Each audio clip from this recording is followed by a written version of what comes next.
In our African countries, it's often said that success attracts bad intentions. And what if jealousy could destroy a friendship stronger than blood?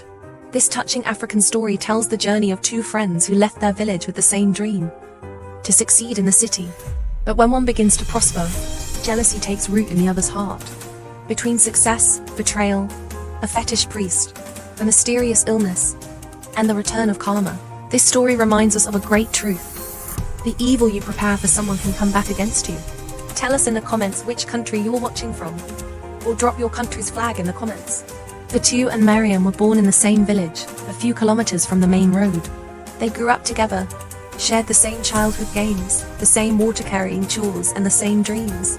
In the evenings, sitting under the big mango tree, they often talked about the city.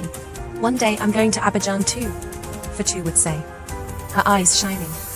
"Me too," Mariam would reply. "Life is better there.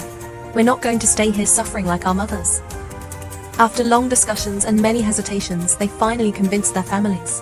One very early morning, with two worn-out little suitcases and a bit of carefully saved money, they took the bus to Abidjan. The journey was long and dusty, but full of hope. When they arrived in the city, everything seemed huge to them. The buildings, the cars, the noise, the crowds. Abidjan never slept. The first days were tough. They walked a lot, looked for work, counted every franc. Eventually, they found a small room to rent in a lively, popular neighborhood, not far from a bustling big market. The room was narrow, the walls a bit cracked, but they were happy. "It's not big, but it's ours," Fatu said with a smile. "We're going to make it, you'll see," Mariam replied as she set down her suitcase. Fatu had known how to do hair since the village. She had learned very young to braid, make simple weaves and braids, and take care of women's and girls' hair. From the very first week, she went to the market and timidly asked for a small corner to work. With a plastic chair, a mirror hung on a nail, and a few combs, she started. "Come sit, sister. I'll do your hair nicely," she would say kindly to passers-by. Mariam, for her part, knew how to cook. She decided to sell rice, sauce, and sometimes a teak with fish. She also found a little spot not far from Fatu, which allowed them to see each other and encourage one another. The beginnings were slow. Some days, Fatu only did 1 or 2 clients' hair, but she never gave up. She always smiled, chatted with her customers, took the time to do good work. "You have good hands," one customer told her one day. "I'll come back and bring my friends." Little by little, word spread through the market. "There's a young girl over there who does hair really well." Customers started flocking in. Fatu arrived early in the morning and left late at night, tired but happy. "Fatu, you're working too hard," Mariam would say while serving her dishes. "This is the time to fight," Fatu would reply. "Today's suffering is tomorrow's rest." Fatu's little hairdressing spot quickly became too small. Customers lined up. Some even argued over who would go first. Fatu stayed calm, smiling, always respectful. Meanwhile, Mariam was also working, but her sales varied a lot. Some days she sold almost everything. Other days she came home with half-full pots. She managed to pay her share of the rent and send a little money to her family in the village, but she couldn't save. Fatu, on the other hand, was putting money aside. She dreamed bigger. One day she announced to Mariam, "I found a real salon to rent right next to the market." "A salon?" Mariam was surprised. "But isn't that expensive?" "Yes, but I can afford it. And my clientele has grown too big." A few weeks later, Fatu opened her salon. There were several chairs, large mirrors, quality products. On opening day, the salon was packed. Customers came from everywhere. "Congratulations, sister," Mariam said with a smile, even though deep down something tightened inside her. The months passed. Fatu earned more and more money. She changed the way she dressed, spoke with more confidence. She remained humble, but her success was visible. She suggested to Mariam that they leave the small room for a bigger house. "We'll live better," she told her. "I can pay the rent." So they moved into a more comfortable house. Fatu paid for everything: rent, electricity, water, food. She did it without ever complaining. "One day you'll succeed too," she would tell Mariam. "We're in this together." But already, without Fatu knowing, the paths of their hearts were beginning to diverge. At first, Mariam tried to convince herself that everything was fine. After all, Fatu was her childhood friend, almost her sister. They had left the village together, shared the same room, the same hardships. So why this unease that squeezed her heart every time she saw Fatu succeed? In their new house, the difference between their lives became more and more obvious. Fatou got up every morning confident, well-dressed, her bag full. Mariam left for the market with her pots, her heart a little heavy. Fatou paid for everything without ever complaining. Rent, bills, groceries. Mariam, there's no more oil in the kitchen.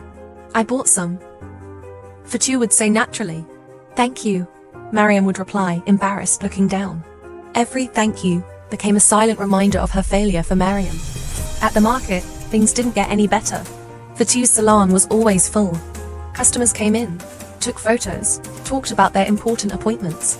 Fatou, you're the only one who touches my hair now, one customer said. Sister, you've become the market's star hairdresser, another would add. Meanwhile, Mariam watched, sitting behind her pots. Some customers came to eat. Others walked by without stopping. Today is tough, she would sigh. Tomorrow will be better, Fatou would reply sincerely. But her words, instead of comforting Mariam, began to irritate her. The final blow came when Fatou decided to help her family even more. One evening, sitting in the living room, Fatou announced joyfully, I spoke to my mother today. Oh really? Mariam replied distractedly. I offered to have her come live with us in Abidjan and she accepted. No, Fatou corrected with a smile. She prefers to stay in the village. Fatou paused, then added with shining eyes. So I'm going to build her a beautiful house there. A real villa. Mariam stayed silent.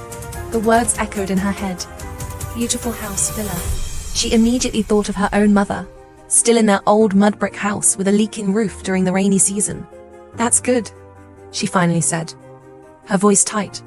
A few months later, the whole village was talking about Fatou's mother's new house. Photos circulated. People commented, look at Fatou's mother's house. That girl has really made it. Without meaning to, comparisons began. Mariam's mother heard these words every day. One evening on the phone, she exploded. Look at your friend's mother. She lives like a queen now. Mama, I'm doing my best, Mariam replied, her throat tight. You're doing your best, but life is hard here, the old woman sighed. After that call, Mariam sat in the dark for a long time. A quiet anger rose inside her. Why did Fatou have everything? Why not her? They had left together, yet their destinies now seemed separated by an abyss. At home, Mariam began to change. She spoke less, smiled less. Fatou noticed. Mariam, are you tired? No, I'm fine, she replied curtly. At night, Mariam couldn't sleep anymore. She replayed images of the full salon, the villa in the village, the admiring looks. Little by little, jealousy turned into resentment, then into silent hatred. One morning, Mariam got up earlier than usual. I'm going to the market, she told Fatou. Okay, have a good day, Fatou replied unsuspectingly. But Mariam didn't go to the market. She took a small bus to a remote village where, it was said, certain men could change destinies. In her bag, she had discreetly slipped an old piece of Fatou's clothing. When she arrived at the fetish priest's place, she explained her request in a trembling voice. I want her to fall sick, just enough so she can't work anymore. The old man looked at her for a long time. My daughter, the evil you ask for always returns to its sender. I know, Mariam replied, but I can't take it anymore. Despite his warnings, Mariam insisted. The fetish priest finally agreed. As she left, Mariam felt a mix of fear and relief. On the way back, she repeated to herself, no one will know. Everything will change. That evening she returned home smiling. How was your day? Fatou asked. Good, Mariam replied. Very good. And in that forced smile, the last barrier between friendship and betrayal had just fallen. The first signs appeared slowly, almost discreetly. One morning, Fatou woke up with a strange heaviness in her body. She tried to get up, but her legs were shaking. She sat on the edge of the bed for a long time, breathing deeply. It must be fatigue, she murmured. She still went to the salon. The first customers found her pale, less smiling. Fatou, are you okay? One asked. Yes, just a bit tired. But over the days, the fatigue turned into pain. Violent headaches, dizziness, sudden loss of strength. Sometimes her hands shook so much she had to let go of her client's hair. One morning, she collapsed in front of her mirror. The customers screamed. The salon closed that day, then the next, and the next after that. At home, Mariam watched everything in silence.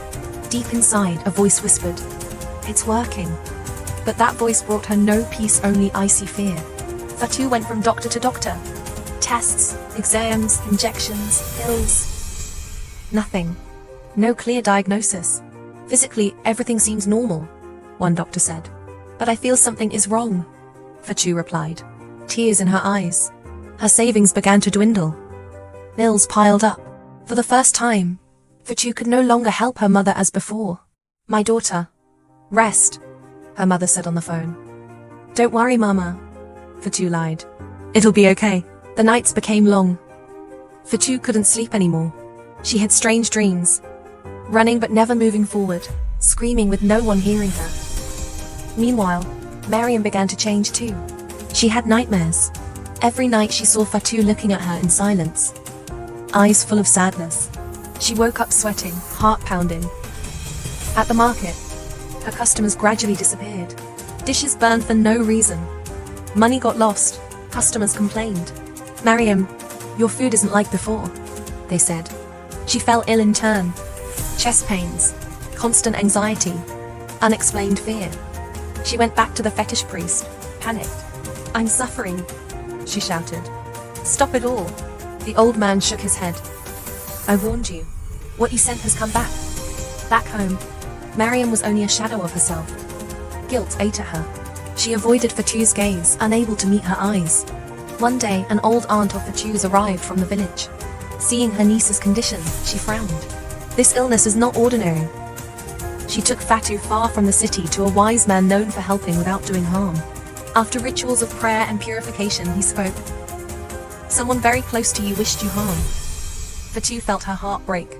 That's impossible, she whispered. Little by little, Fatu regained her strength. Slowly she began to walk again, to smile, to live. One evening, Mariam broke down. She fell to her knees in front of Fatu. Forgive me, she cried, sobbing. It was me, I did it all. Silence weighed heavily in the room. Fatu was trembling. She didn't shout. She didn't hit. Tears simply rolled down her cheeks. Why? She asked in a broken voice. Because I was jealous. Because I let hatred destroy me. Fatu remained silent for a long time, then spoke softly. You didn't just try to destroy my work. You destroyed our friendship. The next day, Fatu made a difficult decision. I won't do you harm, she told Mariam. But you can't stay here anymore. Mariam left the house with nothing, returning to the village with a heart heavy with regret. Her mother cried seeing her come back like that. Fatu, for her part, reopened her salon, but she was no longer the same. She was wiser, more cautious. She still helped others, but with discernment. She understood that success sometimes attracts jealousy, but that good, even when wounded, always rises again. If this story touched you, then remember this well. Jealousy destroys, hatred consumes, but good always triumphs in the end. In life, success sometimes attracts bad intentions, but what you sow, you will reap. This African story reminds us of a great truth. Karma exists and no action goes without consequence. Tell me in the comments, have you ever experienced betrayal because of jealousy? If this story taught you a life lesson, leave a like. Subscribe for more inspiring, emotional African stories full of morals. Share this video with someone who needs to hear this message today. See you very soon for a new African story full of emotion. Voila!